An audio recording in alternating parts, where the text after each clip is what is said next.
بسم الله الرحمن الرحيم. شكرا في البداية لجمهور الترجي اللي عمل لوحة فنية عبرت عن اللي جوانا كلنا بأضعف الإيمان زي ما قال عصام الشوالي بأمانة شديدة جدا. نهائي، بص يعني في فخ كبير قوي. بص اعمل لايك في البداية عشان الفيديو ده يمكن مهم قوي زي ما انا بقول لك. النهائي ده او الماتش ده بالذات فيه فخ كبير قوي لجمهور الاهلي كله. يعني انصب الفخر كله لجمهور الاهلي. اول حاجه جمهور الاهلي عاش مع كولر ان هو ما خسرش ولا ماتش بره ملعبه، ده شيء عظيم على فكره. وعاش مع الاهلي ماتش مازيمبي وان التعادل ده زي تعادل مازيمبي والقصه ماشيه والاهلي هيضرب الترجي هنا 3 والدنيا جميله واللقب سهل والاحتفال جميل وكل حاجه. خليني اقول لك على حاجه.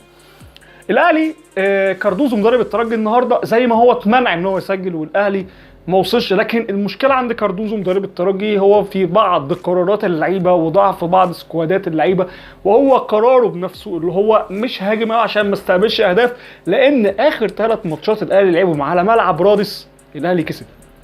يعني اخر 3 ماتشات الاهلي لعبهم على ملعب رادس الاهلي كسب. الاهلي كسب في مجمل ماتشاته قدام الترجي 6 ماتشات على ملعب رادس.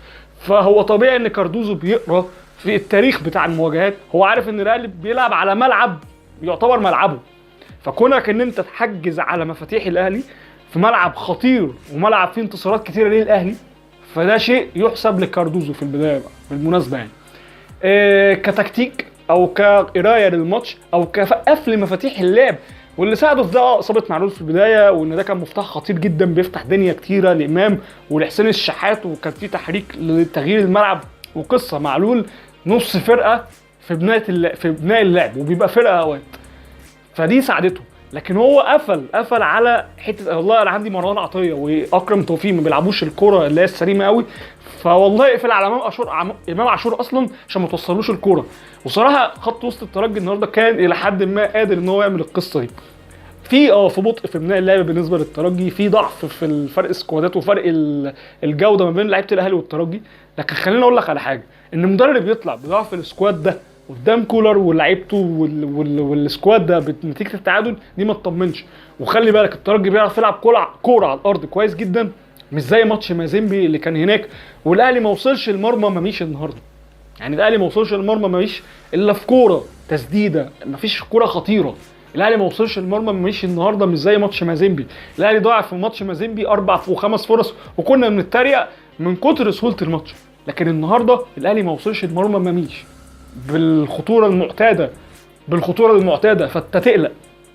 النهارده الترجي على قد ما هو ما سجلش على قد ما هو يقلقك، لان هو منظم دفاعيا وقدر ان هو يحجم مفاتيح اللعب. فطبيعي جدا كاردوزو انبهك لنقطه ثانيه، ان كاردوزو برضو النهارده هو مدرب بيؤمن ب 180 دقيقه مش 90 دقيقه. يعني الاهلي عليه ان هو يحرص جدا من الترجي في ماتش العوده. الاهلي النهارده في الماتش كبناء لعب هو كان عنده ازمه في نص الملعب عشان يوصل الكره لامام عاشور. كان في مشكله، امام عاشور نفسه ما كانش بالجوده العاليه، حتى لما قفشه نزل ما لقاش المتنفس اللي يعمله بشكل كبير. في الواحد على واحد النهارده هو يعني اتكلم بن علي او حتى ناحيه الشمال بن حميده، هو ما تقدموش كتير. يعني هم ملتزمين اصلا على ملعبهم بان انا والله بيرسي تاو في الواحد على واحد مش هيكسبني، حسين الشحات مش هيكسبني، رضا سليم انا قافل الحته دي على الاهلي، قافلها بشكل كبير وكتر اللعيبه في نص الملعب عشان خاطر امنع التسديد بالنسبه لامام عاشور واسامه ابو علي، اللي دي الثنائيه اللي بيعملها كده عشان خاطر يضرب بيها هجوم او دفاع الترجي. فهو قفل، هو عارف يقفل لعيبه الاهلي ازاي، وعارف ان لعيبه الاهلي قادره تسجل في رادس وفي ملعب الصين لو عايزه، فعادي. فانت تقلق. لعيبه الترجي النهارده كانت مميزه في الحاجات دي. هم ما وصلوش بهجمه، هو مطلوب منهم دور عملوه، والدفاع في اضيق الحدود والدفاع في 40 متر هم عملوه صح. لكن ما يميز الترجي او ما يميز الاهلي، عشان ما حدش يقول لي انت متحمل على لا، هو مش متحمل على الاهلي، هو انا مش متحمل على الاهلي، لكن هي القصه كلها ان انا مع فرق الجوده انا ما قدرتش اعمل الفرق. مع فرق الجوده ده انا ما قدرتش اعمل واكثر التفوق التكتيكي اللي عمله كاردوزو النهارده مدرب الترجي. انا تغييراتي كانت متاخره جدا، انا ما عرفتش والله عندي 2 بيحضروا اللعب بنفس الطريقه، مفيش حد بينقل قدام صح، ما عرفتش احرك الكره اللي قدام بشكل سليم او من بدري، ما عرفتش ابقى عندي صبورجيه شويه في اللعب ان انا حتى اجازف في اخر 10 دقائق صح، مش اجازف وخلاص. انا نزلت رضا سليم ونزلت الناحيه الثانيه قفشه. طب مين يبني اللعب اللي قدام؟ كنت استنى على امام طب كنت العب مثلا بلاعب تاني عنده مواصفات هجوميه في نص الملعب فالدنيا تتحرك شويه، انت برضو كنت قلقان. كاردوزو الناحيه الثانيه، هو العيب الوحيد اللي كان عند الترجي النهارده بامانه ان هو اتاخر في التغييرات. يعني في لاعب اسمه بوكيا المفروض كان ينزل، ان هو عنده الى حد ما سرعه ومهاره شويه، لكن هو خاف يحرقه في ماتش زي ده، في ماتش هو كان فيه حسابات تكتيكيه رهيبه. يان ساسا النهارده كان يعني سيء، كان يطلع من بدري شويه. اسامه ابو جره كان ينزل في الواحد على واحد على محمد هاني كان يعمل شغل. غشه سيء من بدري، سيء من بدري. زكريا العيب، غيلان الشعلالي مردوده البدني قل من بدري. كل التغييرات اللي عملها كاردوزو لو كانت من بدري كانت هيبقى فيه مصدر خطوره وقلق على الاهلي اكتر. نقطه تانية، الترجي او الاهلي ما استغلهاش، هو متعلقه بالحكم شويه. الاهلي ما حاولش ان هو في موقف الواحد على واحد، على فكره مصطفى غربال يكاد ان هو يظهر ان هو متحامل، لكن هو كان مستني اي لقطه زي ما صفر هنا صفر هنا. لعيبه الاهلي ما استغلتش الحاله دي ان هي تخلق موقف واحد على واحد دايما وتعمل مشاكل لدفاع الترجي اللي هم عندهم مشاكل في الفرديات عشان تاخد فاول واثنين وثلاثه وتستغل الكوره ثابته. لان انا قلت قبل كده في حلقه ما قبل الماتش ان الكوره ثابته ممكن تخلص الماتش للاهلي زي كانت ممكن تخلص ماتش الترجي النهارده للترجي قصدي النهارده. ف يا جماعه التعادل ما يطمنش، يعني التعادل ما يطمنش. وانا عندي سيناريو سيء جدا الحقيقه اللي كنت كتبته على الفيسبوك قبل كده، ان حتى الشوالي يعني وافقني في القصه دي.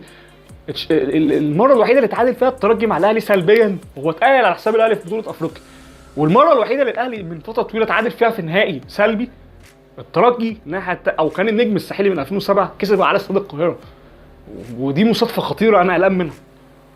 فانا مش يعني انا ما عنديش الهاله اللي عند الجمهور والله لا احنا هنمسك الترجي هنرزعه هنا 3 او هنرزعه هنا 2 او هنرزعه على الساهل كده. قصه مش كده، وعشان تجيب جون هنا تبقى قصه صعبه.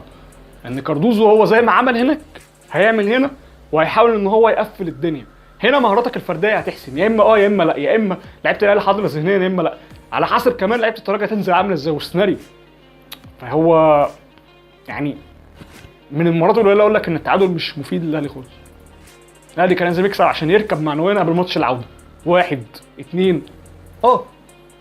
والله يعني هي كده فعلا. انا دايما كنت بقول ملعب زي ملعب مازيمبي وسيمبا والملاعب الرخمه دي اطلع منها وخلاص، هم كده كده الفرقه دي هتاخد هنا 3 4. انما النهارده لا، تقلق شويه، تقلق، خصوصا ان الترجي عنده حاجه كمان مهمه البطوله دي عملها، ان هو حسم تاهله لنص النهائي والربع النهائي من بره ملعبه وللنهائي، يعني حسب التاهل عموما من بره ملعبه. فدي ما تطمنكش تماما. يعني الترجي بيعرف يوصل لمبتغاه مع كاردوزو بره ملعبه مش جوه ملعبه، والماتش الجاي النهائي فما فيهاش فرصه العوده. يعني مباراه ممكن يكون فيها اراء تانية ممكن تختلف معايا بشكل كبير، لكن انا ده رايي متواضع يعني عن الماتش، وشايف ان الترجي لا، الترجي عنده فرصه، والاهلي لازم عشان خاطر يعزز فرصته الناحيه الثانيه. هو خرج بنتيجه كويسه ان هو ما تسجلش بره ملعبه عشان ما يجاهدش كتير الماتش الجاي، بس مشكله الاهلي ان هو بيخش في ماتشات استاد القاهره متاخر، بيخش في ماتشاته على ملعبه دايما متاخر، ودي تقلق. هناك كان معاك احمد خالد في حلقه متواضعه وبسيطه ولذيذه عن مباراه النهائي النهارده قدام ما بين الترجي والاهلي، واحذر الفخ والتاهل لسه والبطوله لسه ما اتحسمتش. السلام عليكم.